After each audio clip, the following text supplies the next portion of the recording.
Today on The Current, we're looking at foreign affairs. We'll be discussing everything from refugees in Jordan to the Olympics in Brazil. Welcome, I'm Helen Flourish. And I'm Cindy Robinson. We start with a look at the war in Syria that has caused a major refugee crisis. While the number of Syrian refugees in neighboring countries and around the world has reached 4 million, the number of people who have lost their homes and are still in Syria has risen to almost 7 million. Annenberg Media's Walid El-Atras traveled to the city of Sueda in southern Syria to speak to some of those affected. This is the city of Sueda, one of few cities in Syria that have been spared the fighting that has ravaged most of the country for the past 5 years. More than 100,000 Syrians from rebel-held areas and combat zones have sought refuge in Sueda, a city of only 150,000 people before the war. The Red Crescent is one of the main non-profit organizations looking after Syrians taking refuge within their own country. Mahmoud fled the northern city of Aleppo just a few days ago. We left Aleppo with our children so we could be safe. Here, we consider ourselves safe. We need whatever help we can get, and we came today to get some supplies. Red Crescent volunteers provide food, blankets, supplies, as well as medical care and counseling. I am from Dera. We have fled the fighting there, and we need help in the form of food and moral support. Our children and we have been exposed to horrific scenes of violence and bombing. We ran out of food and could not even get basic services like electricity. Here, we feel safe. We are getting the help we need and everything's available. There is no violence here, and this is what we want for our children. The head of the Sueda branch of the Syrian Red Crescent explains how the organization works. Our volunteers have been trained to run our emergency unit, and its facilities were upgraded 2 years ago in conjunction with the Global Red Cross Association. The supplies that we get come from the Red Cross, the World Food Program, as well as the Syrian government. With the onset of the war 5 years ago, many people jumped at the opportunity to help, despite the challenging nature of the job. We have witnessed so many psychologically difficult and heartbreaking cases. Definitely hard for us to see, but even harder for the people who endure those conditions. We are talking about people who fled with only the clothes on their back, literally leaving everything behind them. The Red Crescent organization is not the only entity helping out people in need. Other bodies, such as Organization for Cancer Patients, Bread for Everyone, and even the church are providing assistance on everything from medical care to food and shelter. Since the war started, we've been helping all the internally displaced, the same way we used to help the needy before the war. Here, we have a clinic, a laboratory, as well as a physiotherapy unit. Despite our limited capabilities, we try as much as possible to treat those who need medical attention. The Wisdom Center, founded in conjunction with the Greek Orthodox Church 10 years ago, started out as a project to help the needy. But when the war in Syria broke out, the center extended its services to all those who couldn't afford medical care from all corners of the country. Now the center treats up to 50 patients a day.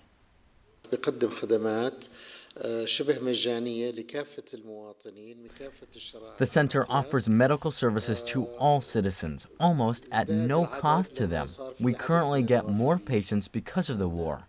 All doctors and medical staff who work at the facility do not charge patients for their services. We work on rotating shifts to ensure specialists are available every day. The number of physiotherapy patients we receive every day ranges from 20 to 30. We treat them for all sorts of injuries. Even though the conflict has divided Syrians in several parts of the country, most of them remain united by extending all the help and support they can to those who need it. But supply shipments are undependable, and sanctions restrict the flow of essentials such as chlorine to purify water. For Annenberg Media, I'm Walid El-Atras. The violence in Syria has also left waves of sick and injured on the doorsteps of bordering countries. The Jordanian government is struggling to keep up with the massive demand for healthcare services. Annenberg Media's Neha Wadaker traveled to the northern region of Jordan near the Syrian border to see how one organization is trying to help. Can everybody hear me? Yes. All right. If you are team one, which you will get the yellow bus. Lujain is your coordinator. It's rare to see Dr. Hammam Akbek sitting down, but the pain management doctor was watching the news when he decided he needed to do more to help refugees fleeing fighting in Syria. I just couldn't take it anymore, and I wanted to know what exactly going on. So I booked a flight on a Friday, as it's my weekend. So I flew Friday to Jordan, and I took a cab, and I said, take me to where the Syrians refugees are. Akbek was horrified by what he saw. He decided to start a nonprofit organization, Atlantic Humanitarian Relief, or AHR, and began recruiting more volunteers to help. So I put on Facebook that this is what I did a couple times. If anybody wants to go with me. I received a message from this doc asking me in 2012, November of 2012, 3 words: will you help? One of Dr. Akbek's early recruits was Beth Tomorrow, a spinal cord injury nurse working at a VA hospital in Boston. And then when I said, what's the deal? The message was, I'm in Amman, Jordan. There's a lot of spinal cord injury patients here. Can you help me out? And I didn't know why there were a lot of spinal cord injured patients. And I began to ask some questions and learned really about what was going on in Syria.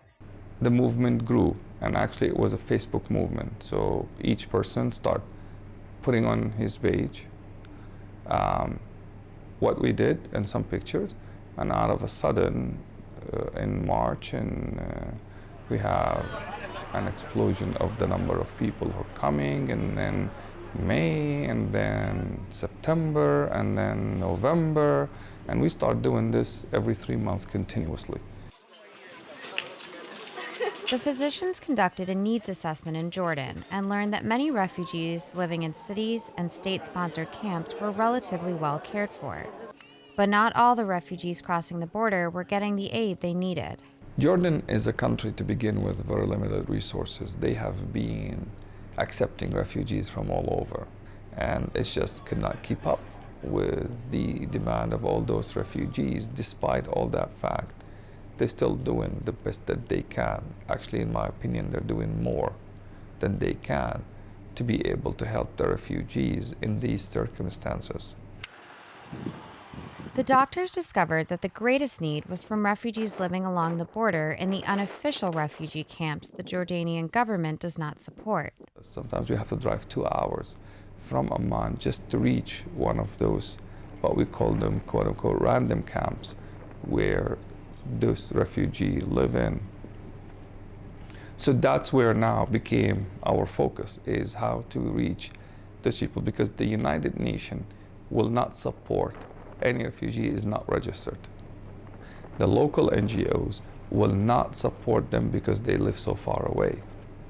So basically, they are the forgotten people, and they are not a small number. And they are scattered all over the kingdom.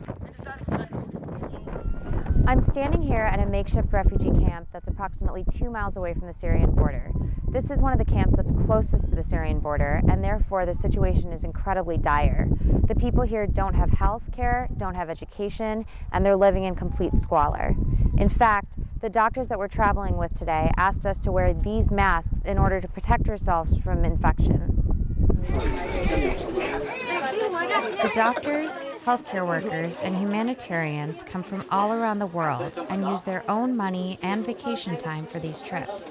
And the nice thing about it, that ethnically, they are from all over, religiously, from all type of religion. So basically, it could not, there's nothing more could represent humanity at its best than this mission. So what stands out is just, it amazes me that a team of strangers can come together, meet each other on day one, and almost within that very first hour, form a lifelong bond, and I mean lifelong. The global medical team is joined by local volunteers, many of whom are Syrian refugees living in Jordan. They say working with AHR helps them heal from the trauma of war. I feel that the volunteering work is treating me from inside, and I have now a purpose and aim in my life, so I feel alive again. I feel that I am helping I am doing something, even that I don't have money, I don't have resources. I am just doing whatever I can right now, which is giving them my time and my effort to help them. And as soon as I can help more, I will. Together, the team works all day, visiting camps along the border and providing basic medical care. They set up clinics and tents and pharmacies in their buses. They see hundreds of patients each day, many with serious health issues, almost all with tragic stories to tell. I lived with my husband and 3 children in Daraa, Syria. And of course I have a university degree, a master's. I was a school principal for 17 years. In 2004, my son got sick and he was diagnosed with blood cancer. And in 2007, after treating him for 3 years, we discovered that he was infected with hepatitis C. We left for Jordan in 2012. Until now, we haven't been able to find any treatment for my son in Syria. We also left because of the war, as my son's condition worsened when the war started. He got really sick because he was scared. I was afraid his condition would deteriorate. That's why I left. Stories like this one, plus the long work hours, can take a toll on the team members. Sometimes you're faced with a situation that paralyzes your brain. It freezes you. It's just, you don't know how you're gonna move from here ethically, humanity. You have so much mixed emotions inside you, whether it's anger, frustration, hope. It's very hard to describe the emotions that you go through as a physician, as a human being, and what to do in this type of situation. That may be why the team takes rare, brief moments, like the bus rides to and from the camps, to have a little fun. And at night, they relax, enjoy being together, and discuss the day, an important part of ensuring none of these volunteers is overwhelmed by the harsh realities facing the Syrian refugees. For Annenberg Media, this is Neha Wadekar.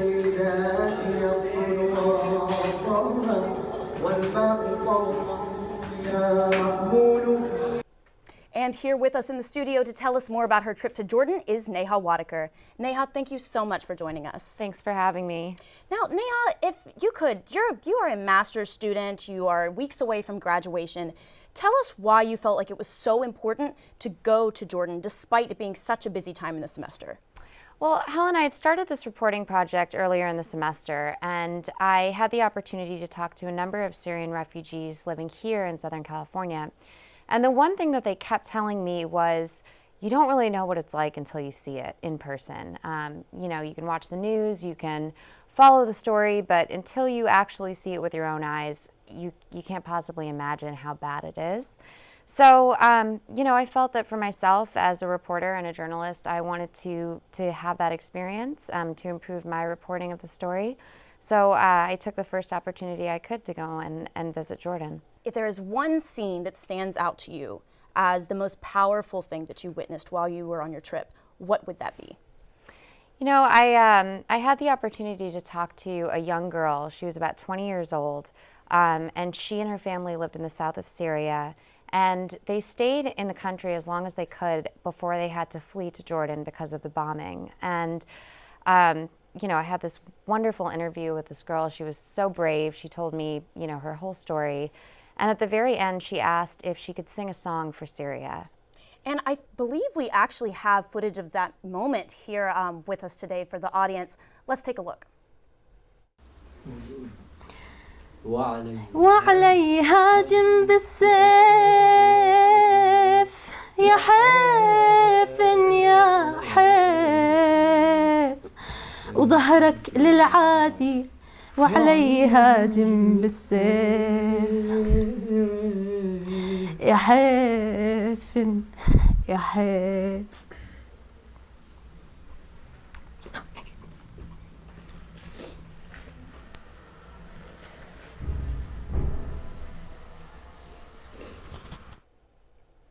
Wow, I can't imagine what it must have been like to witness that in person. It was tough. It was tough.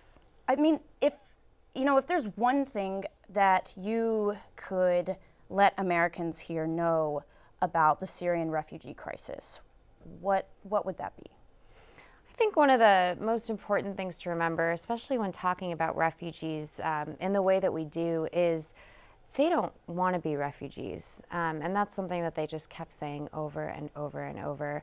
They don't want to leave their home. They never wanted to leave their home. All they were fighting for were some very basic human rights. And as I think we have conversations about closing our borders and how many do we let in and what do we do with all of these people, I think the most important thing to keep in mind is if they could go home today, they would. All right, Neha, thank you so much for joining us. Thank you for having me. And the Syrian refugee crisis has extended well beyond the Middle East and is even making an impact right here on U.S. soil. So what does it take to come to the United States as a refugee? Annenberg Media's Kevin McAllister shows us what that process looks like. In the wake of the Paris terrorist attacks, accepting Syrian refugees into the United States has become one of the most controversial issues, especially for the 2016 hopefuls. Anybody that's brought in to this country from the migration is going to be out. Slamming the door on every Syrian refugee, that is just not who we are. So how does a refugee actually get to come into America? You start at the UN Refugee Agency, which confirms your name and place of birth, then does a biometric scan of your iris. Up next is an interview with the UN to determine the level of need. Only about 1% of the applicants actually make it through this stage. If you're in that lucky 1% though, you go to a resettlement support center where the US government opens a file on you and starts doing background checks. The FBI, the National Counterterrorism Center, the State Department, and the Department of Homeland Security, basically every agency issued one of those cool windbreakers, runs individual screenings. What are they looking for? Any connection to unlawful behavior. Next, you have another interview, this one with an immigration officer at Homeland Security. Your fingerprints are run through the FBI, Homeland Security, and Department of Defense databases. Then you have a doctor's appointment of sorts, where you get a bunch of medical tests to make sure you're healthy enough to enter the country. Once you pass that test, you find out where you're going to live, and take some cultural orientation classes to help the assimilation process. After that, you just need to pass through customs and TSA, and you're in. That was Annenberg Media's Kevin McAllister. While coming to America is difficult for refugees, the ones who do make it still face challenges once they arrive. Now we take a look at another small population facing challenges of their own. In Cuba, Jews make up a very small percentage of the population, but despite their minority status, leaders of the Jewish community in the isolated island nation say they feel at home. Annenberg Media's Eitan Wallace recently traveled to Cuba and got to know the tight-knit group. Welcome to Cuba, a country known for its beautiful beaches, for its 1950s American-made cars, and of course for its socialist communist government. But one thing that Cuba is probably not known for is its Jewish community. Only about 1,500 known Jews live in Cuba, 1,000 of which right here in Havana, many of whom belong to this synagogue behind me, the Sephardic Jewish Community Center, or in Spanish, Central Sephardi. Established in 1954, to this day it remains a home to many Jews. Myra Levy is the president of this Jewish community.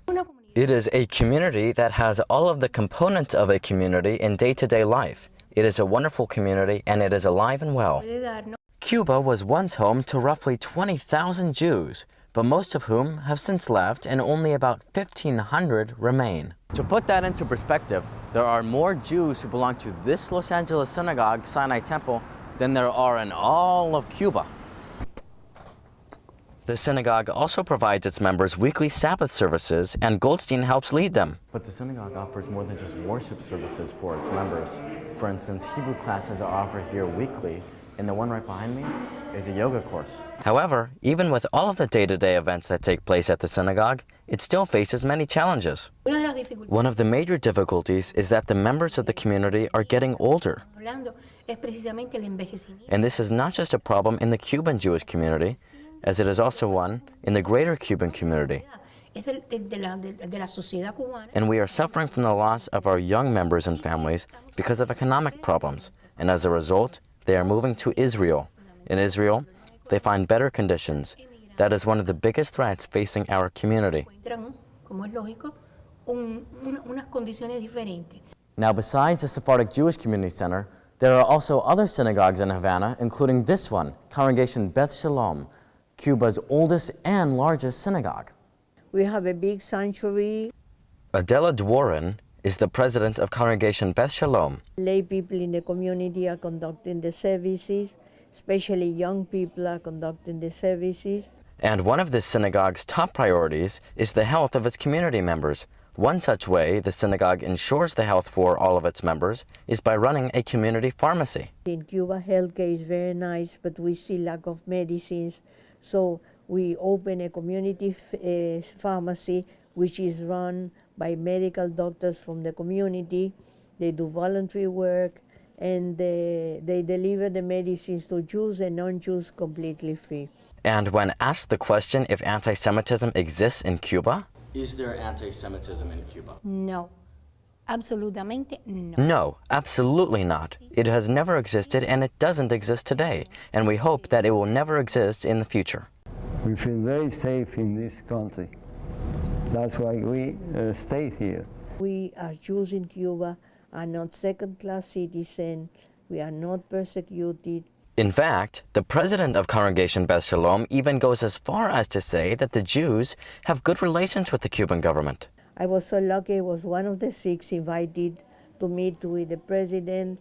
I have seen him 40 years on TV, and that night I was sitting so close to him.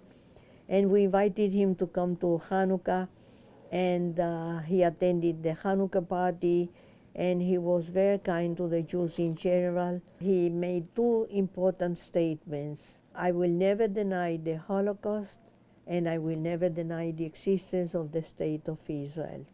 You can sympathize or not with his policy, but it's very important for the Jews in general to know that he's one of the most important leaders of the 20th century, that he made these kind of statements. And when it comes to the future, Cuban Jews are optimistic and have many hopes. Health, the well-being of the community, that we will be able to grow to maintain ourselves. And a message to the Jews in the United States. Los judíos somos judíos en todas partes del mundo. There are Jews in all parts of the world, and even though we are distant, we always feel united in solidarity, and we are thankful for the help we have received from the Jews in the United States. We ask that they will continue to support us in the future. Esta ayuda se mantenga, nos apoyen. Now, while Jews and many others in Cuba continue to face hardships, they tell me they couldn't be any happier here, and they continue to hope for a better future. In Havana, Cuba, I'm Eitan Wallace. Young Cuban Americans now have the chance to reconnect with their roots. Annenberg Media film critic Monica Castillo spoke with our producer David Merrill about what it's like to go back to a home you've never known. Monica, you just went to Cuba, to Havana for the first time, for the Havana Film Festival, is that right? It was. Very first time. I hadn't gone before. I grew up in Florida, and my entire family is Cuban, mostly. And we just had our reasons for not going before. It had been really difficult. Only my grandparents had been able to go back to visit their siblings. Tell me a little bit about meeting your extended family for the first time. What was that experience like? So I stayed with a great aunt of mine, and I met many cousins while I was there. It was very emotional. Many of us hadn't really contacted each other than, a few emails or Facebook messages. My mother and my grandmother usually sent photos to them so they knew what we looked like, and we would get photos back so we knew what our cousins looked like. But actually talking to them is very difficult, either because it's so expensive to call Cuba or because internet is still very limited on the island. There's very few people who are allowed to have internet in their homes. So meeting them for the first time, some of it was very emotional. A great aunt, another aunt of my mother's, cried when she saw me because I looked so much like my mother. Interesting. So now you've been somewhat critical of the media's portrayal of the reestablishment of relations with Cuba, saying that it hasn't really given Cuban Americans the voice they deserve? It's both Cuban Americans and Cubans. I think the media narrative is really obsessed about the tourism aspect of it, the United States interest of it. But there's a big number of Americans who are Cuban Americans that are going to be affected by, the release of travel, and they still have relatives on the island like I do. Those relatives are going to be potentially adversely affected. We're starting to see now that there's shortages on the island because there's just not enough supplies, and that's not being talked about.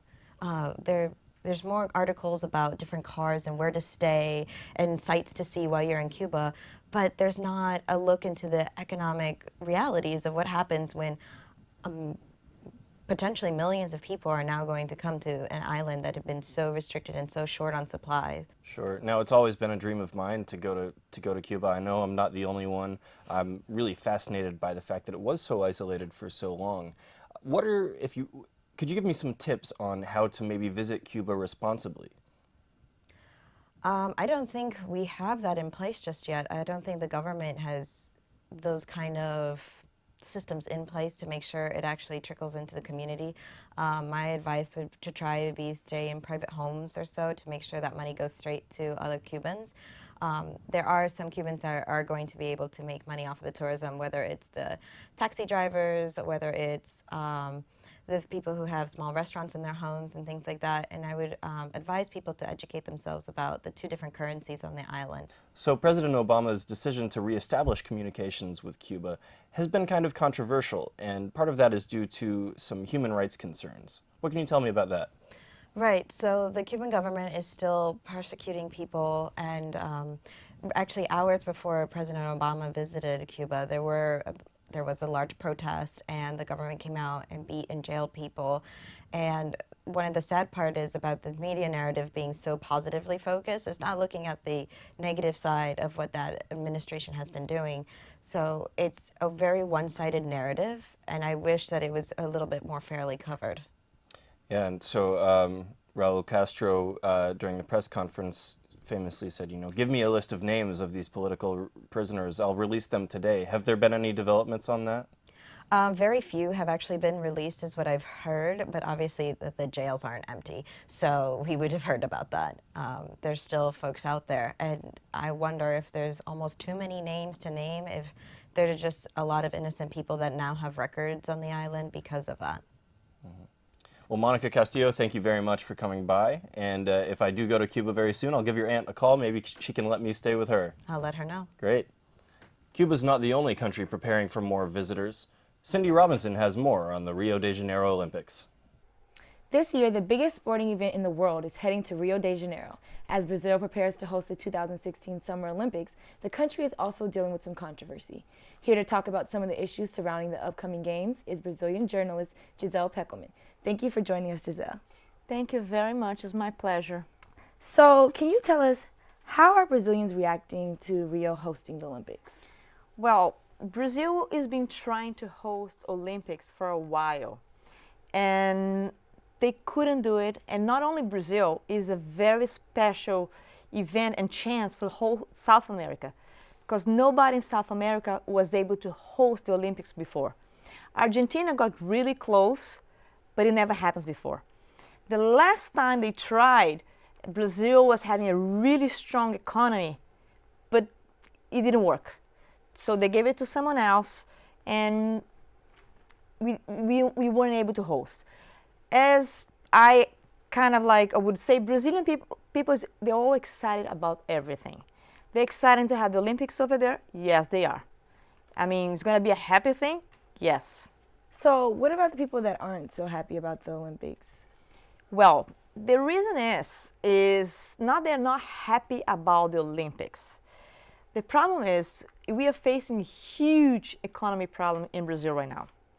And some of the money the government put in the Olympics, what everybody's complaining is should it be used for the health system or the educational, for some other things Brazil needs even more. Because when they got a chance to host the Olympics, Brazil was in a completely different situation than it is right now. And somehow it's still a third world country. And for a third world country to host two big events like a World Cup and Olympics in a matter of like a year, it is a lot. So do you think that they are completely ready to host such a big event? Well, I was there end of December to mid-January, all right? So back then, things were a little bit slow. But right now, before I came here to talk to you, I did my due diligence and I talked to my colleagues that do work in sports and they're gonna be covered in the Olympics. They said, yes, it's almost ready. And they do have some little details to adjust. Part of the Brazilian culture, it is kind of weird, but especially for the Americans, everything gets ready on the last minute. They postpone everything. So like they did in the World Cup as well. They've been doing same thing with the Olympics. It is almost ready, it's gonna be ready, it's gonna be pretty, everything is gonna work, yes. But I tell you something, you're gonna have okay, everything is ready maybe the day before. Oh, okay, so very last minute. Always, in Brazil it's like that, always very last minute, but works. Okay, well, thank you so much for joining us. My pleasure. You spending your time with us. Since I am going to the Olympics, they start on August 5th, and you can follow me on Twitter at _Cindy Robinson for updated coverage during the games. Many Americans teach English in a foreign country so they can travel, but sometimes these young teachers end up with more than just stamps on their passports. Annenberg Media's Margaret Lenker talked to 2 Americans about what they learned while teaching abroad. So first we have Patty Paglia here. She taught English in Germany. Thank you for being here today, Patty. You're welcome. And then from TCU, we have Shannon Quinn, who is an education major, and she just got home from teaching English for a month in the Netherlands. Welcome back to the U.S., Shannon. Hope you're doing well. Thank you. I am so happy to be back. There's no place like home. So first, I want to hear about what was the biggest takeaway, the number one thing you learned, Patty, while teaching English in Germany. Probably the number one thing I learned was the joy of teaching, how fun it is to be with students, and how much students really teach me. They give back a lot if I'm ready to learn from them. And they gave me a lot of confidence. What about you, Shannon? What do you think was the biggest takeaway from being in the Netherlands? I think the biggest takeaway for me is throughout all my education courses at TCU, I learned so much about child-centered learning. And in the Netherlands, child-centered learning is all that they do. And so it's really cool to see it firsthand and kind of take the positives from that and hopefully implement that into my classroom one day. Shannon, what do you think we do in the U.S. that you brought to the school in the Netherlands, or maybe something that they should start implementing there? Well, one thing that's kind of a positive and a negative is in the Netherlands, they really didn't discipline, or kind of they had a free spirit in what they could do. And because of that, there was a lot less structure, which I think is something that they talked about when I was discussing with teachers and administrators, is that they want more structure. And one thing I noticed is that they barely discipline the students if they were off task. So maybe that by them implementing more structure and more focus into the students, that would really improve and kind of bring that. Although it was awesome that they had all this child-centered learning and it was focused about the child, they really miss out on a lot of instruction time because they let them work so freely. So Patty, tell me how teaching in Germany and just living abroad prepared you for your life when you came back to the U.S. with your career. The life lessons were just incredible. I think when you move and you have to live someplace else different from what you're used to, you grow at a spiritual level, you grow in so many ways that are not measured by a degree. I really enjoyed talking to both of you today. Shannon, thank you so much for Skyping in from Fort Worth, Texas. Really nice to have you on my show. And Patty, thank you for coming in. Loved hearing about Germany and your time there. Very welcome. It sounds like you really learned a lot. And again, I am Margaret Lenker here in Studio A at the USC Annenberg School for Communication and Journalism. Thanks for watching The Current. Let us know what you thought of the show on social media with the hashtag TheCurrentSC. Next week, we'll be looking at gentrification in Los Angeles. If you have a story you'd like to see, you can reach us at uscannenbergmedia.com.